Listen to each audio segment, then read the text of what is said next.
Fuel লাগবে।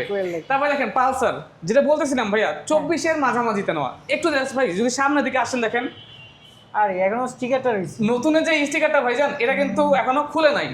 আর টায়ারটা আমি একটু দেখাইতেছি, এই যে দেখেন বাবলগুলা, একটা বাবলও এখন পর্যন্ত টাইটটা ছিঁড়তে পারবেন, ঠিক আছে, একটাও খুলে নাই।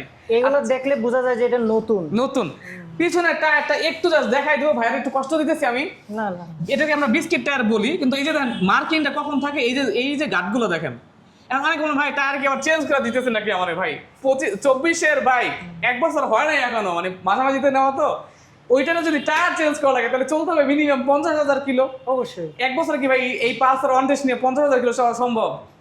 আর আরেকটা জিনিস, বডি দেখলে ভাই, ইঞ্জিনের কালার দেখলে তো বোঝা যায়, একটা জিনিসের তো আইডিয়া হয়ে যায় যে না ঠিক আছে বাইকটা আসলে কেমন আছে। তো যাই হোক, অনলি 3,500 কিলো চালানো, খুবই ফ্রেশ কন্ডিশন আছে, সুপার ফ্রেশ। ব্র্যান্ড নিউ যারা নিতে চাচ্ছেন তারা চলে আসেন। অ্যাটলিস্ট নতুনের থেকে তো আপনার মোটামুটি 50-60 হাজার টাকা কম পাইতেছেন, আপনার সেভ হবে।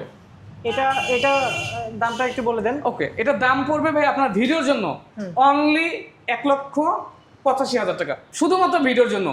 আমি কিন্তু আস্কিং প্রাইস ভাবছিলাম 90,000 টাকা বলবো, কিন্তু ভাই দরকার নেই, আমার সীমিত থাকলেই আলহামদুলিল্লাহ।